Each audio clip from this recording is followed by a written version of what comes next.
1943, The Handsome Guest. Eli Roebuck lived with his parents, Greg and Agnes, in a tiny cabin near State Line.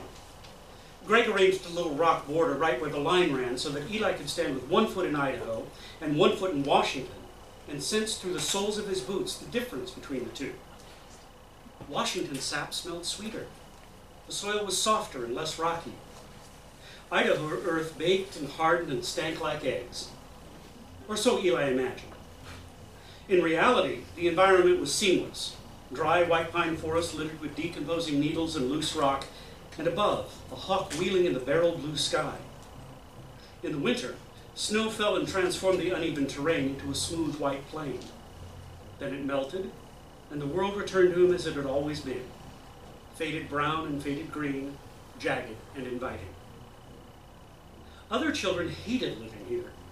They wanted to be in Lilac City or Seattle or even Boise, where there were large toy stores and more cars than animals in the streets. Eli liked it here.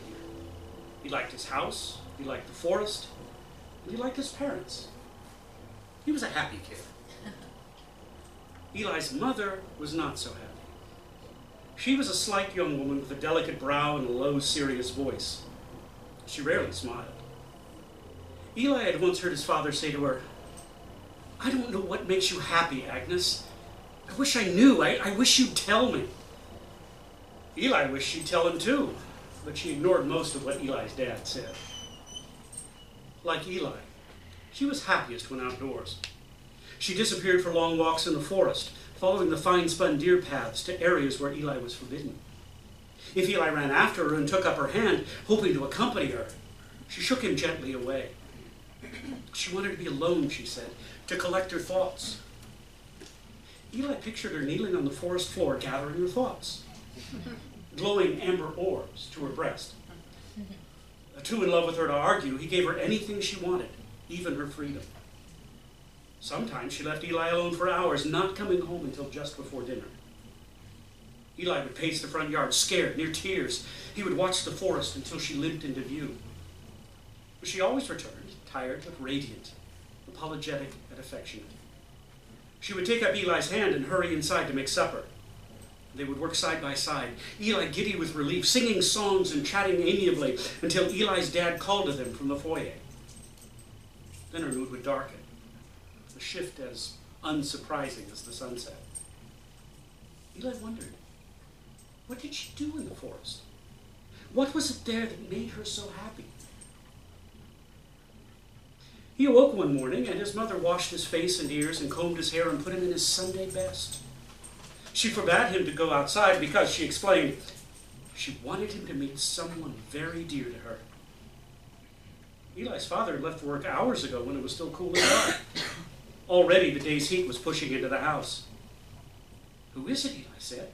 "Is it a friend of Dad's?" Agnes leaned over her hand mirror, pinching her cheekbones.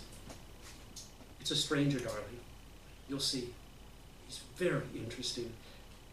The most interesting man I've ever met. You'll like him." Eli helped Agnes with the broom and the dustpan, careful not to dirty his clothes. Something savory baked in the oven. The house grew hotter yet and groaned. Finally, the visitor arrived. Hearing the knock, Agnes raced to the door and swept it open. There stood her guest, the most interesting man. Eli tried not to stare. He did not see a man at all. What he saw was an enormous ape crushed into a filthy pinstripe suit. He remembered a book from school about exotic beasts, the giant apes who lived in the savage countries of the world. And the guest resembled those creatures. Deep hooded brow, small blank eyes, thin-lipped mouth like a long pink gash, and the hair. The guest was so hairy that Eli was unsure of the color of his skin. Beneath the thick brown fur, his flesh, tough and charred like strips of dried deer meat, appeared red in some places, purple in others. The guest even smelled of hair, badly, like a musty bearskin rug singed with a lit match. Eli was horrified and delighted. Remembering his manners, he stepped to the side and said politely, "Please, sir, come in." The guest's small round eyes raked over Eli. He cleared his throat and lumbered into the room, swinging his powerful arms. Well, Eli thought, he walks like a man, even if he doesn't exactly look like one.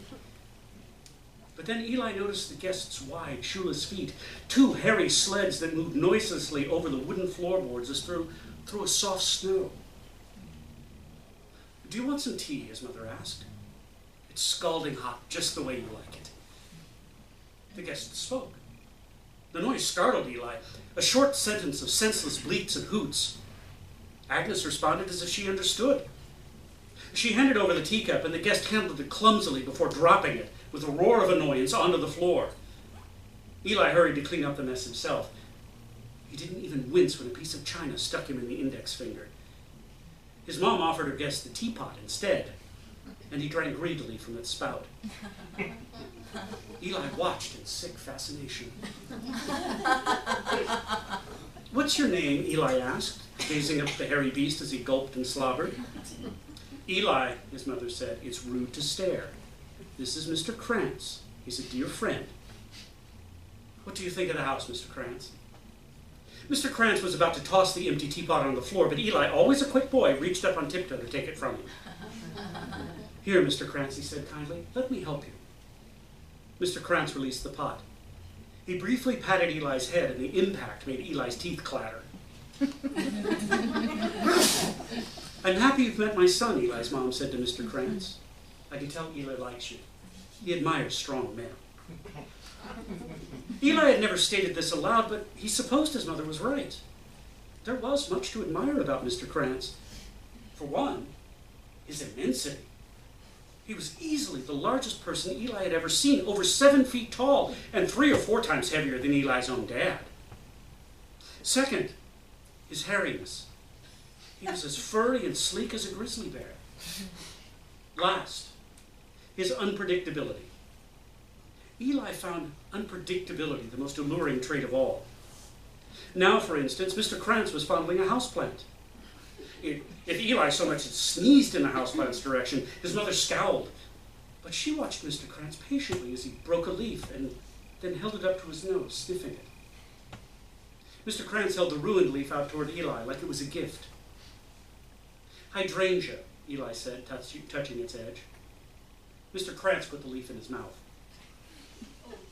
Poor thing, Eli's mom said. You're famished. I made biscuits, the one I brought you before, Mr. Krantz, drenched in butter. She hurried to the kitchen, humming. Eli smiled. Here was another reason to like Mr. Krantz. He clearly made his mother very happy. Mr. Krantz abandoned the plant and moved to the piano, where he rested one of his long-bowed hands on the keys and then leapt in surprise at the tinny noise they imparted. Astonished and curious, he leaned over the keyboard and poked at it softly with one rough yellow talon. Plonk, plonk, plonk. He bared his teeth in delight and hopped up and down for a moment, looking over at Eli for encouragement, which the boy gave by means of a friendly nod. And then he began to bang away at the keyboard enthusiastically, hooting in time with the music. Eli jumped up and down too, clapping his hands. What a funny sort of man was Mr. Krantz. So funny, in fact, that as he waddled and spun to the music, the button of his ill-fitting pants burst open. Underneath he wore nothing at all. No underdrawers. For one awkward moment, Eli glimpsed the lopsided, bulging serpent of Mr. Krantz's penis. That, too, was impressive. It dwarfed even his father's, which Eli had always before assumed, with a sort of horrified reverence, was the longest penis in the world. Well, apparently not.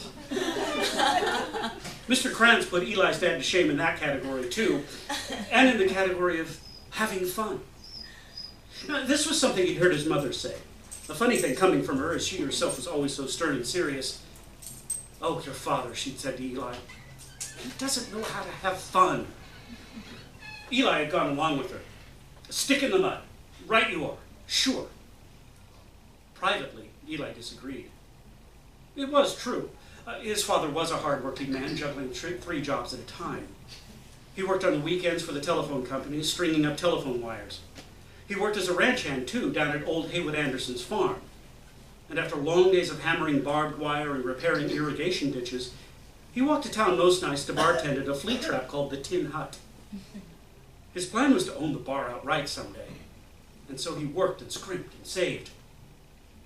One day it will be a fancy place, he told his son. Exclusive. You will have to wear silk pants to get in there. But when his dad wasn't working, he was home. And those times to Eli were the best times. Despite his mom's accusations, Eli loved his dad. They played cards together, rummy and blackjack and king's corner, which remained Eli's favorite despite his dad's insistence that it was a child's game. And they went on walks, his dad pointing out wildlife and good trees for climbing. Sometimes he came home with a tractor from the ranch or a lawnmower, and he would let Eli drive or push them. If he came home with a horse, he would let Eli ride until he could hardly walk. When they went hunting together, he let Eli hold his new rifle, let him aim and fire. He had yet to kill anything, though his dad's shot was always dead on. When Dad was home, Mom was absent. She was on one of her epic strolls, or she remained in the kitchen baking or cooking soups. Come play, Eli would beg, but she would always refuse. One day, his father brought home a new phonograph, and Eli watched in amused disbelief as his parents threaded their limbs together and waltzed haphazardly across the living room floor, bumping into the table and chairs and sofa, laughing and singing. But that was a long time ago, a year or more. There had been little contact between his parents since, aside from the sad comments they made about each other to Eli. Things like, he's no fun, and she wants fancy things. You're wrong, Eli wanted to say, but didn't. He's fun. She doesn't care for fancy things at all. Eli wished they would say nice things about each other. He wished right now that they would speak to each other with the same easy tone his mother used with Mr. Krantz. Mr. Krantz had noticed his burst fly and fumbled with the button hopelessly. He gave Eli an embarrassed shrug. Eli put up one finger and then went racing into his parents' bedroom. He plucked from the bureau the longest belt he could find and returned to Mr. Krantz, presenting it with a triumphant flourish. Mr. Krantz smiled at Eli with his broad, ape mouth. He held the belt to his chest for a moment and then wrapped it tautly about his waist. He had to force a new hole through the leather to fasten it, but it worked well enough, and Eli felt proud of himself. He was an excellent host. Mr. Krantz spun in a circle for Eli and grinned. Eli applauded. It was funny to see his dad's slick oiled belt encircling the filthy fabric of Mr. Krantz's suit. It looked as though Mr. Krantz had rolled in the mud on the way to their house. Where, Eli wondered, did Mr. Krantz buy his clothes? He looked silly in clothes. He kept pulling at the sleeves and elbows and legs, obviously uncomfortable. And those wide, flat feet. Eli's gaze kept falling to them. He wished he could touch them. They would be hot against his fingers, furry and powerful and new. Eli's mom returned to the living room, holding the good silver tray perpendicular to her chest. It bore a pile of lovely golden biscuits. Eli's mouth watered. In their hurry to prepare for Mr. Krantz, they had forgotten about Eli's breakfast. He went to grab a biscuit, but his mother shifted the tray away from him. "These are for Mr. Krantz," she said sharply. "I only want one," Eli insisted, and then flushed, embarrassed by his own rudeness. Mr. Krantz stopped his piano playing and his funny little dance and approached the tray. He drooled onto his dirty lapel. "These are for Mr. Krantz," she said again. She placed the tray down on the coffee table with an inviting smile at her guest and took an athletic step backward, perhaps anticipating what Mr. Krantz would do next. He lunged, batting the tray steaming baked goods with those monstrous yellow and purple hands of his, scattering many of the biscuits onto the floor, but managing to shovel several of them into his mouth at once. How he ate! They must have been very hot, Eli guessed, listening to Mr. Krantz's loud staccato whimpering. But how tasty they must have been, too, for he moaned happily, licking his lips with a long, menacing tongue. Eli watched sadly as Mr. Krantz devoured every morsel. He even crouched dog-like on the floor and lapped up the fallen soldiers. Eli looked up at Agnes, sure that she would disapprove of Mr. Krantz's barbaric behavior, but she only gazed at her guest affectionately, as one might gaze at a favorite pet, or... Eli realized, with a sudden maturity that had so far always eluded him, an adored sweetheart. This was not the look of a woman disgusted. She was transported, elevated. She was maniacally content. "I have a piano lesson in an hour," Eli said loudly. Agnes waved him aside. By then his dad would be home, she said, and he could walk Eli to his lesson. Eli frowned. "But you always take me." His voice was so whiny. The voice of a much smaller boy. He hated himself for it, and then he hated his mom for it, and then very briefly, he hated Mr. Krantz. But Mr. Krantz was back on his feet now, swiping at his chest and arms, releasing small crumbs so that they drifted snow-like onto the oriental carpet. Eli waited for him to drop back down into a crouch and lick up every last tiny remnant, but Mr. Krantz withheld himself, staring longingly at the crumbs, but seeming to remember that he was a guest, or maybe simply feeling that his immense hunger had, however temporarily, been satisfied. He looked up at Eli's face, his expression apologetic now.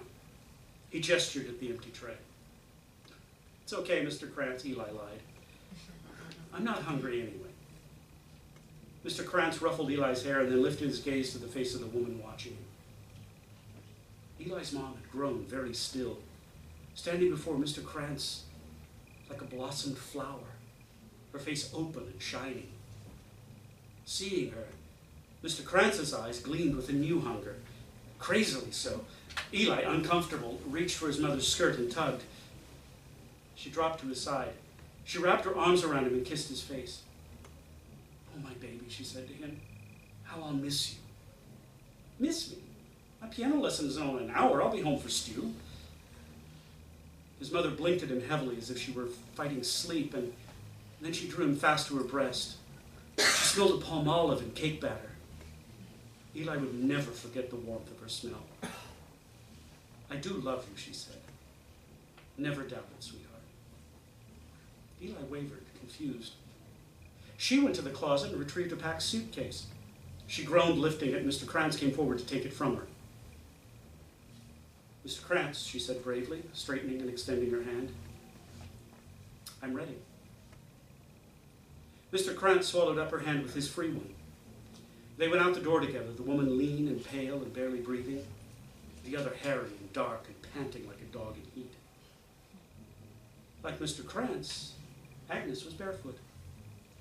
Their feet pressed into the mud of the yard, winding toward the forest.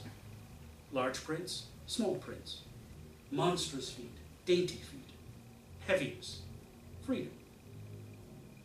His mother did not turn toward him again, but Mr. Krantz turned as he reached the small line of stones parting Washington State from Idaho. The guest sorrowed for him, Eli could see. It was Mr. Krantz's attempt at an apology. Eli panicked. "Come back," Eli called after them. "You can't leave." Mr. Krantz put an enormous hand on the small of Agnes's back. She lowered her head. They hastened into the woods together, extinguished by the trees. Eli hated Mr. Krantz then. He was not a man at all, but an animal. Like an animal, he took what he wanted, regardless of who suffered for it. He was just the same as a bear or a cougar or any other woodland predator. But then, what did that make Eli's mother? Who was she? Woman. Mom. Animal. Wife. Maybe just nothing, Eli thought. Maybe she wants to be nothing. And he wished he could make her nothing, too. He considered following them. The sun slanted down and baked the footprints into place. He thought of his dad. He returned to the house, the door smacking shut behind him. The room smelled of biscuits, of simmering stew. Eli sat on the sofa and folded his hands in his lap. He furrowed his tiny brow. He would wait for his dad. He would go to his piano lesson. Most important, he would think up a better story than the one he had just witnessed. Look, his dad was a practical man. He would not believe a word of it. 1945. The bottomless pit. Eli was only 10 years old when Greg Roebuck, the boy's hard-working father, found the family dog struck dead by a car. The dog's name was Hermit. He had been the perfect companion for Greg's lonely son. Frost stitched the body to the side of the road. Greg pried it free, the wind stinging his eyes. He carried the body back to the house. He went to wash his hands in the sink, thinking only of his son. He dreaded Eli's reaction. The boy had already lost his mother, and now this. What sort of unmoored life would Eli live if his child had proved only a steady parade of loss? When Eli arrived from school, Greg met him on the dirt road that led to the house. The fields were heavy and frozen and stank of manure. Greg, tongue-tied, motioned grimly, "Follow me." The boy tensed. It began to snow. They entered the house together. Eli did not drop his rucksack to the ground or remove his coat. In the kitchen, Greg mumbled an apology. He had covered Hermit's body with an old blue quilt, and he whipped it aside now as though unveiling a prize. "You asshole," Greg chided himself. "Slowly now, slowly." He had rested the dog on the table, and he chided himself for that too, given his son's already timid appetite. Greg could not bring himself to look Eli in the face. He heard only the great intake of breath, the fumbling of his boy's fingers over Hermit's body, and then a series of brief staccato questions delivered almost professionally. When? Where? Who did this? How long was he there? Did it hurt him? Is he gone forever? Can we save him? Why is there so little blood? That doesn't even really look like Hermit, does it? The questions droned on, weird and touching, and Greg offered few answers. He reached out like a blind man and randomly patted his son's shoulders, wondering if this offered any comfort at all, or if it only registered faintly to the boy, like raindrops maybe, or like tears. Greg had felt similarly useless when Agnes left. Like Hermit, she was gone. Both disappearances untimely and permanent. The boy was crying now, his questions finished for the time being, his little heart accepting in throbbing registers the fullness of its wreckage. "Whatever you want for dinner tonight," Greg said. "Muffins, candies, root beer." Eli could not respond, could only turn and run from the room to his bedroom, to his bed. Greg heard the small mattress receive him with a groan. Uncertain of what to say or how to proceed, Greg went to the door and listened to Eli's earnest, desperate prayers. "God," the boy pleaded, "I'll do anything. Please bring Hermit back. This is a dream. Say it's a bad dream. Wake me up, God. Wake me up, wake me up. Please, God, wake me up." Greg stood quietly in the hallway, rooted to the floor by the deep strands of his son's woe. He was strengthened somehow by the purity of those strands, their unfathomable depth and beauty. How pierced the earth was, too, how altered. Around their tiny woodland home, the air seemed to shimmer and thicken. The new world, Greg saw, was a place of great love and great loss. Eli whispered himself into a fitful sleep, and later, much later, emerged. Greg had removed the dog's carcass to the woodpile outside. He sat now with the newspaper on his lap, the newly washed surface of the kitchen table gleaming like the belly of a fish. "I want to bury him," Eli said. "It's done," Greg lied, wanting to save his boy the pain of the activity, the horrible labor involved. "He's already buried." Eli began to cry. "Then we'll dig him up. I want to see him again. I want to clip some of his fur. I want to bury him. Me." He sobbed, utterly broken. It was not uncommon for Greg to scold himself for being a poor father. But now, too, he was a liar. "Eli, don't fret. He's there. He's right there. I just thought, well, it doesn't matter what I thought. Anyway, if you want to bury him, then that's what we'll do." Relief crossed the boy's face, a look that was so close to joy that Greg felt unburdened. Yes, he thought, this is a good activity for a boy and a dad to do together. Bury the family dog.